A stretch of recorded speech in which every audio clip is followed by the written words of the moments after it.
안녕하세요. 미소교의 최준영 목사입니다. 2023년 7월 3일 오늘 나에게 주시는 생명수 샘물 한 모금 시작하도록 하겠습니다. 시편 119편을 보시겠는데요. 시편 119편은 저자 미상의 시입니다. 그리고 성경 가운데에서 제일 많은 절 176절까지 있는 그러한 장입니다. 주제는 율법이고요. 율법에 대한 열정을 강조하고 있는 내용입니다. 161절을 보시면은 구관들이 거짓으로 나를 핍박하오나 나의 마음은 주의 말씀만 경외하나이다. 이렇게 고백하고 있습니다. 지도자들이 나를 거짓으로 모함하고 핍박하면 얼마나 거기에 신경이 쓰이겠습니까? 그런데도 이 저자는 자신의 마음은 그러한 위급한 상황에서도 하나님의 말씀만 경외한다고 고백합니다. 우리들의 신앙과 마음이 그래야 될 줄로 믿습니다. 사람이 많은 탈취물을 얻은 것처럼 나는 주의 말씀을 즐거워하나이다. 고백하는데요. 우리가 어떤 탈취물을 뜻하지 않게 좋은 물건들을 많이 얻으면 기분이 좋겠죠.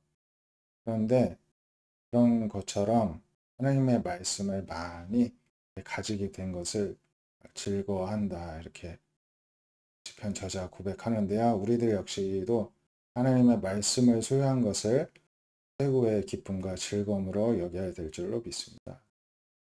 163절에는 나는 거짓을 미워하며 싫어하고 주의 율법을 사랑하나이다. 합니다. 4절에서는 주의 의로운 규례들도 말씀이죠.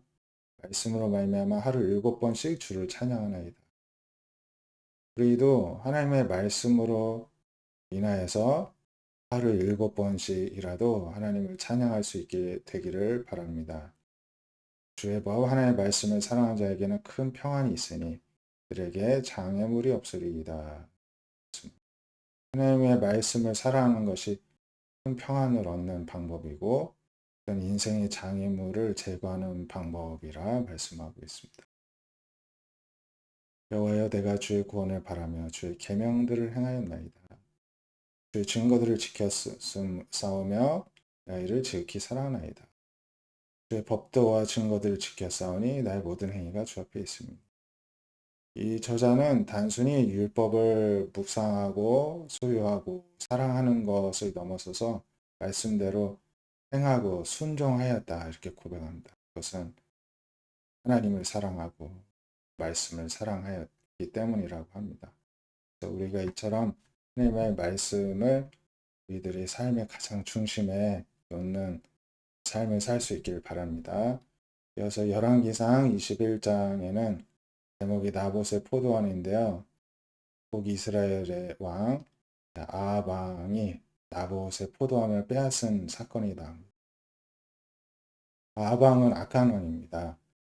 왕비를 시돈 왕 에발의 딸 이세벨을 얻었는데 에발이란 말이 바알과 함께하는 사람이라는 뜻처럼 이세벨을 맞이함으로 인해서 바알 신을 섬기는 우상숭배 문화까지 끌어들이게 되어서 하나님의 징계를 받아 비극적인 삶을 마감하게 되었는데요. 이스라엘 사람 나봇에게 포도원이 있었습니다. 사마리아는 이스라엘의 수도입니다. 아합의 왕궁과 가까웠는데 아합이 나봇에게 제안을 합니다. 포도원이 왕궁 곁에 있으니까 그 밭을 팔으라는 것입니다. 채소밭을 삼게 해달라는 것입니다. 대신에 더 아름다운 포도원을 주겠다. 그리고 이 거래를 좋게 여기면은 값을 돈으로 주겠다. 이렇게 제안을 합니다. 나봇이 아합에게 말하기를 내 조상의 유산을 왕에게 주기를 여호와께서 금하실지로다. 이제 하나님의 명령에 율법에는 토지를 팔지 말라 하죠. 토지는 하나님의 것이다. 하나님이 처음에 조상에 나눠준 대로 유지하라고 말씀합니다. 그래서 나봇은 하나님의 뜻대로 따르겠다는 것이죠.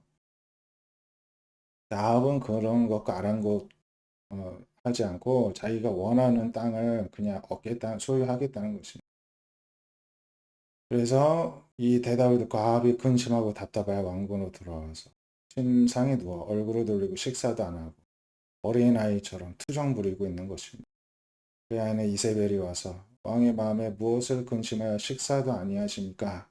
그랬더니 여차여차해서 거절당했다 말을 합니다. 이세벨이 일어나 식사하시고 마음을 즐겁게 합소서. 내가 나봇의 포도는 왕께 드리리이다 말을 합니다. 아합의 이름으로 편지를 쓰기를 나봇과 함께 사는 장로와 귀족들에게 보냅니다.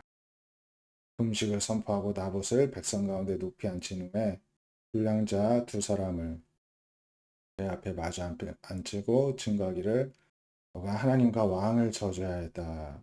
이렇게 거짓 증인을 세워서 모함을 당하게 하고 그리고 그를 끌고 와서 돌로 쳐 죽이라 는 것입니다. 그래서 이 편지를 보냈더니 장로와 귀족들이 이세벨의 지시대로 하여서 성읍 밖으로 끌고 와서 돌로 쳐 죽입니다. 이세벨에게 통보하기를 나봇이 돌에 맞아 죽었다. 이 당시 성읍에 사는 장로 귀족들도 다 타락하였음을 보게 되죠. 하나님의 말씀을 끝까지 지키려 했던 나봇만 순교를 하듯이 목숨을 잃게 된 것입니다. 그래서 이세벨이 이 소식을 듣고 이제 아합에게 이야기를 하기를 나봇의 포도원을 차지하소서. 나봇이 죽었습니다. 이렇게 합니다. 아방은 뭐 어떻게 죽었는지 뭐 알려고도 하지 않고 죽었다는 소식만 듣고 포도원을 차지하겠다고 이제 쫓아가는 그런 모습이 나옵니다. 참으로 얼마나 타락하였는지 하나의 모습을 볼 수가 있습니다. 데살로니가 전서 4장 9절에서 12절을 말씀 보면 형제 사랑에 관하여 너에게 쓸 것이 없으면 너희들 자신 하나님의 가르치심을 받아 서로 사랑함이라. 이 데살로니가 교회 성도들이 하나님의 말씀에 따라서 서로 사랑하기를 잘한다는 것입니다. 너희가 온 마게도냐 모든 형제 대하여도 이것을 행하도다. 권하노니 더 그렇게 행하라고 권면을 합니다. 자신들의 교회만이 아니라 그 지역에 있는 모든 믿음의 성도들에게 그렇게 행한다는 것입니다. 그리고 너에게 명한 것처럼 조용히 자기 일을 하고 너희 손으로 일하기를 힘쓰라. 이제 하나님의 말씀을 잘 순종하는 사람에게도 바울이 권면하기를 조용히 자기 일을 하고 손으로 일하기를 힘쓰라고. 근면 성실하기를 하나님은 말씀을 통해 강조하신 것입니다. 외인에 대해 단정해야 하고 또한 아무 궁핍함이 없게 하려 함이라. 하나님을 안 믿는 사람들이 성도들을 볼 때에도 그 사람들은 열심히 조용히 책임감 있게 묵묵히 자기 일을 성실하게 하는 사람이라는 모습을 보이게 한 것입니다. 그리고 또 열심히 일을 해야 필요한 것들이 채워지게 되겠죠. 궁핍함이 없도록 하라는 말씀을 볼 수가 있습니다.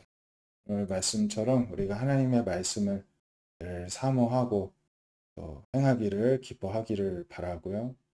또 악한 마음은 하나님께서 금지하신 것은 조금이라도 우리가 마음으로도 바라지 않기를 바랍니다. 또한 이렇게 하나님의 말씀에 따라서 우리가 형제 사랑하기를 힘쓰기를 원하고 또 하나님이 우리에게 주신 일들 큰 작든 늘 책임감 있게 성실하게 감당하는 우리 모두가 되시기를 바라겠습니다. 하나님 한 주간을 시작하는데 하나님의 말씀을 붙들고 하루에 7번씩이라도 하나님을 찬송하고 하나님 말씀대로 살기에 힘쓰는 우리가 되기를 원합니다.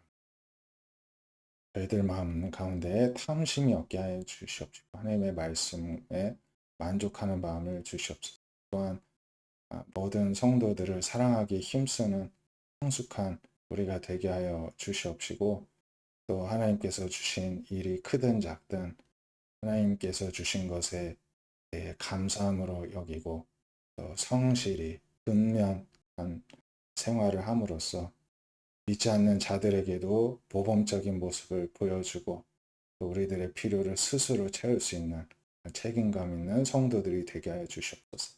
한 주간도 믿음으로 승리할 수 있도록 함께 해주시고 힘주시고 인도하여 주시기를 원하며 예수님의 이름으로 기도드립니다. 또한도 말씀 붙들고 승리하는 여러분 되시기를 축복드립니다. 감사합니다.